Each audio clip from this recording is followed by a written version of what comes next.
सी लीलाएं थी जो यहाँ हुई थी, और 3 लीलाओं के बाद कहा कि अगर ये ज़्यादा परेशान करेगा तो मैं इसे किस चलते हैं साधु के हाथ सौंप दूँगी। तो इतना सुनकर वृंदावन के सभी प्राचीन मंदिरों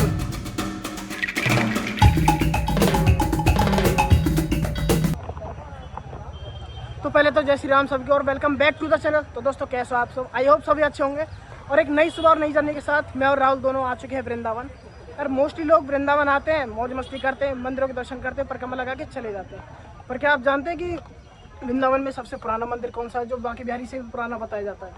तो मैं आपको बता दूँ, वो है श्री मदन मोहन जी टेम्पल, जहाँ पे श्री कृष्ण ने बाल स्वरूप में लीलाएँ की। उसके बाद फिर वो विग्रह रूप में परिवर्तित हो गए थे। तो वो कौन सी लीलाएं थी जो यहाँ हुई थी, और किन लीलाओं के बाद मंदिर का निर्माण हुआ, वही सब हम आपको आज बताने वाले हैं। तो वीडियो के एंड तक हमारे साथ बने रहना। बिल्कुल स्किप मत कीजिएगा, लास्ट तक बने रहिए। बहुत बिल्कुल ज़्यादा मज़ा आएगा, बहुत ज़्यादा। तो चलिए चलते हैं।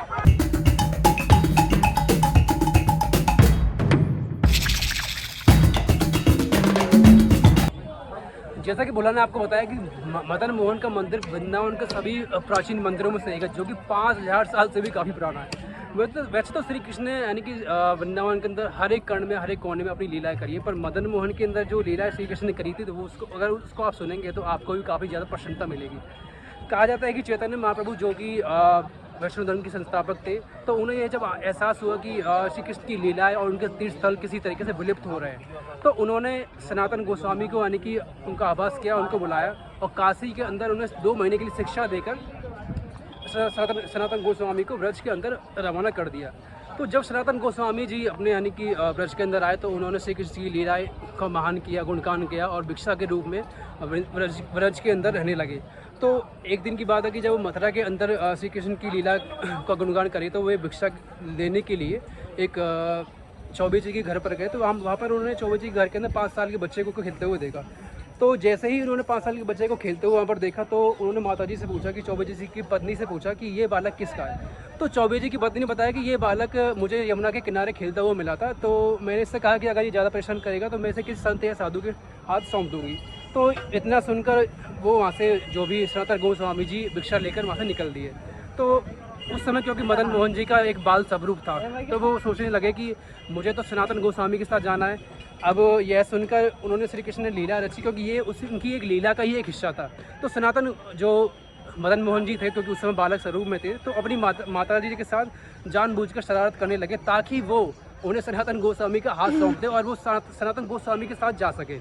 तो ये, और फिर जब एक दिन सनातन गोस्वामी जी जब दोबारा आए थे वृंदावन भिक्षा मांगने, तो फिर माता ने उन्हें गोस्वामी जी के साथ भेज दिया, और गोस्वामी जी मदन मोहन जी को लेकर वृंदावन चल दिए। तो उनसे बोलने लगे रास्ते में कि मैं तो जंगल में रहता हूँ, ना सोने की व्यवस्था है और ना खाने पीने का अच्छा सामान है मेरे पास, तो क्या आप मेरे साथ चलोगे? तो मदन जी उसके लिए राजी हो जाते हैं और उनके साथ चल देते हैं। फिर एक दिन जब खाने में उनको मदन मोहन जी को थोड़ा नमक कम लगता है, तो वो उनसे बोलने लगते हैं कि आपके खाने में तो नमक कम है। तो गोस्वामी जी उनसे बोलने लगते हैं कि मैंने तो आपसे पहले ही कहा था कि मेरे पास पूरी व्यवस्था नहीं है, कि मेरे पास तो खाना भी ऐसा ही मिलेगा।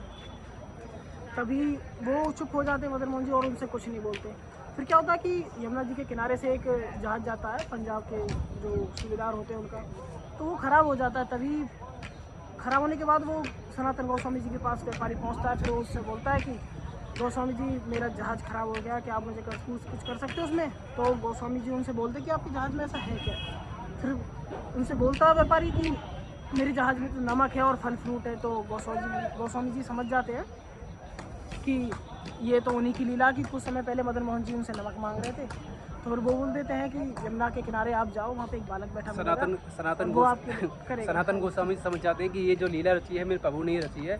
तो वो जो व्यापारी थे पंजाब के थे, तो उन्होंने उनका जो भी बोला बताया कि समुद्र के वृंदावन से वो आगरा की ओर जा रहे थे अपना सामान लेकर, तो उनका जहाज़ जो है फंस जाता है। तो वहाँ से आगे, जैसा कि भोला बताएगा आगे क्या हुआ था उस समय। फिर वही वो गोस्वामी जी उनको बोल देते हैं कि आप वहाँ यमुना के किनारे एक बालक बैठा हुआ उसके पास जाइए। तब वो व्यापारी चला जाता है, उनसे बोलता है कि बालक मेरा जहाज़ ख़राब हो गया, क्या आप इसे ठीक कर सकते हैं? तो फिर वही उससे हंसते हुए बोलते हैं मदन मोहन जी कहते हैं कि यार तुम पहले यहाँ से कई बार होकर गुजरे हो, पर पहले तुम यहाँ पर कभी नहीं आए, और जब समस्या आई तो तुम यहाँ पर आए हो। फिर वो कहते ठीक है, मैं तुम्हारा जहाज़ सही कर दूंगा, ठीक है कोई दिक्कत नहीं है, बट तुम्हें यहाँ पर एक मंदिर बनवाना पड़ेगा। तो ये वही टाइम था जब मदन मोहन जी ने उस व्यापारी को बोला मंदिर बनवाने के लिए, और वो व्यापारी राजी भी हो गया। तो वो उनसे बोलता जाइए आप अपने जहाज में जाइए, वो ठीक हो जाएगा। जैसे व्यापारी अंदर जहाज के अंदर जाता है तो वो देखता है कि अंदर हीरे जवाहरात मतलब ये सब भरा हुआ है, तो उनसे खुश हो जाता है और फिर बाहर जाके मदन मोहन जी के पैरों में पड़ जाता है। फिर वो उनसे बोलता है कि प्रभु मैं आपके लिए क्या कर सकता हूँ। दोनों ही फिर मदन मोहन जी और व्यापारी दोनों सनातन गोस्वामी जी के पास जाते हैं। फिर वो उनके आगे बोलते हैं कि मुझसे मदन मोहन जी ने बोला कि मंदिर बनवाने के लिए, तो गोस्वामी बोलते हैं ये तो मेरे ही मन की बात बोल दी इन्होंने, तो वो भी खुश होते। तो बस वही था कि वो मदन मोहन जी का मंदिर की जो लीला थी वो मंदिर ऐसे ही निर्माण हुआ है। व्यापारी आपको बता दें कि सनातन गोस्वामी वृंदावन के रसिक संतों में से एक थे, और कहा जाता है कि जो जिस स्थान पर अभी हम हैं तो ये वही स्थान है जो जहाँ पर मदन मोहन जी का मंदिर बना हुआ है। तो इसी के अंदर वो विग्रह है जो श्री कृष्ण का बाल स्वरूप था मदन मोहन, उसी में विग्रह के अंदर के रूप में परिवर्तित हो गया था। तो वो अंदर है, शायद मेरे हिसाब से वहाँ पर कैमरा या फिर किसी प्रकार की रिकॉर्डिंग वगैरह करना सख्त माना है, तो हम शायद वो आपको दिखा ना पाए। और फिलहाल हम अभी मतलब मदन मोहन जी टेम्पल की छत पर है, और जो यहाँ का माहौल है मतलब काफ़ी शांत है।